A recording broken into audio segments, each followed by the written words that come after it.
Look how cute she is. I have more hair than I will in a few weeks, but I cut off a lot of it. One, because it was getting to the point where I needed to cut it, and also I just kind of wanted to not have to worry about it anymore. So Lori did a great job. She did. I love it a lot. And it's super fun, and I never would have chosen this for myself. So, but it looks really great, and I like it. So, fun stuff. Okay, so I just wanted to give you guys an update on what's happening and what's been going on, because like on my GoFundMe, it's been like over 2 weeks since my last update, and then on Instagram, it's also been a minute. So, thank you again for all of your generous donations. As far as I know, I have Medicaid. I have not received my Medicaid card, but online it says that I'm active.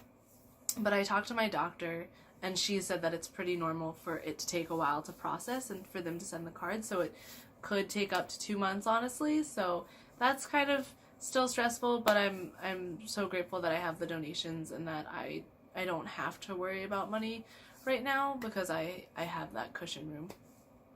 So thank you so much for that. So this past Wednesday, I got my port in. It's a portacath, which is what they'll use to introduce the chemo into my body and the other medications, and also take blood work. So it does a host of things. But I got that done on Wednesday, and I went under sedation, anesthesia, which was a fun experience. I didn't know how I'd react, but it was pretty chill. I just totally fell asleep right when they put me in the room, and then I came back to when I was in the recovery room, and I don't remember a thing. So it was really nice. John and Jenny were with me, which was really great. It was funny because I went under sedation, and then I also got Oxycontin for the pain. And when I got home, I was leaving Sister Philomena Claire a voicemail, and I thought I sounded completely normal. I was just telling her how it went, that it went well, that I was good, that I would call her later. And apparently, I called her later that night, and she didn't understand anything I was saying. Not a word. She just thought that I was on the good stuff, which I was. So, I wish that she had saved it, because I kind of want to hear myself say weird things. Anyway, that aside, the port surgery went well. Everyone was super nice to me, the nurses and the doctors, and yeah, I was nervous going in there because I haven't had surgery before, but Jenny and John being there was really comforting, and just everyone being so nice it just put me at ease, and it all went smoothly. So I have the port in. It is in. It's really uncomfortable right now, and I'm still getting used to it. It was really hard coming back home and realizing that I couldn't do things especially for the first 24 hours after the surgery. I couldn't do things. I couldn't really lift things. I was supposed to be really, really easy on myself. But also, like, realizing that I'm not going to be able to work out for 2 weeks, and I'm not going to be, like, I can't lift things for 10 pounds. You'd be surprised what's 10 pounds, but I went grocery shopping today, and I had someone carry my groceries for me because I can't carry them myself. Yeah, it was an adjustment, and having to ask for help and learning that. Wait, did a stranger have to carry your groceries? Mary Claire carried my groceries. Oh! Not a stranger, Mary Claire.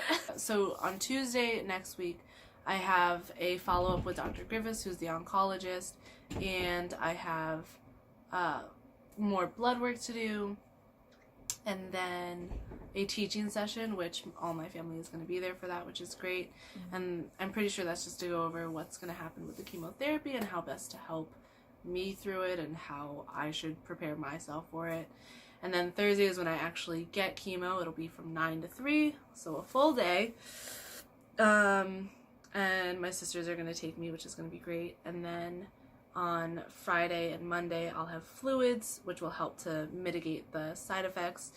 And that'll be it for 3 weeks. And we'll see how I react to it. I know a lot of you have been asking what you can do for me, and I don't really know. It's really hard for me to ask for help when I don't know what I'm going to be capable of or not capable of. So, like, when I came back from the surgery with the port, I didn't realize that I wouldn't be able to work out, that I wouldn't be able to lift things, that I wouldn't be able to do things for myself, that I would be stiff in the neck. Like, I just didn't realize these things. And so I I don't know how I'm going to react to chemo. So part of me still thinks that I'm going to be able to do everything myself, and I know that's not the case, but that is like what I'm like fighting in my head.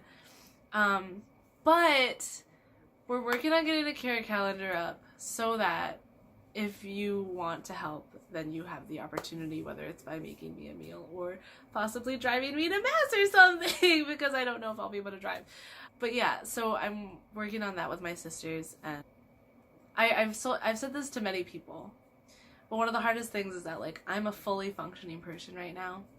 Or I was before the surgery. I was a fully functioning person, and now I'm a slightly less functioning person because of the surgery, and I imagine I'll be an even more less functioning person because of chemotherapy.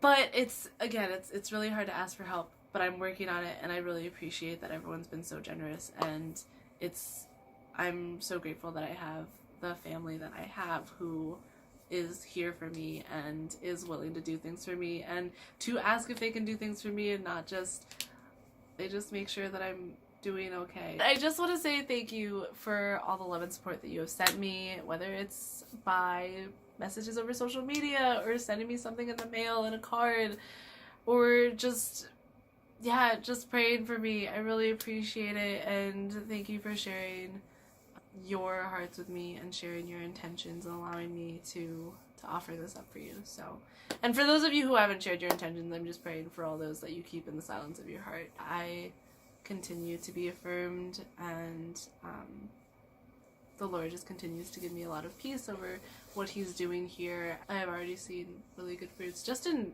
my own self-knowledge and realizing my weaknesses and my dependence and how I can better surrender my will to His will. So God is good. Thank you for your love and prayers. I love you all very much. Eventually we'll get a care calendar out at some point, and if you want to help, you can help. Okay, and then I don't know, what was I gonna do? I just wanted to show you my cards. These are cards that people sent me, and then this is a piece that Maria made for me, and it's really pretty, and I love it a lot. And then these are all the cards that Sarah and the twins have made me, and they're really nice and awesome. And yeah. Okay, goodbye everyone, I love you! Good thing you're editing this, so that we can just be awkward for a few seconds. I hate the camera. I want you to be my slave.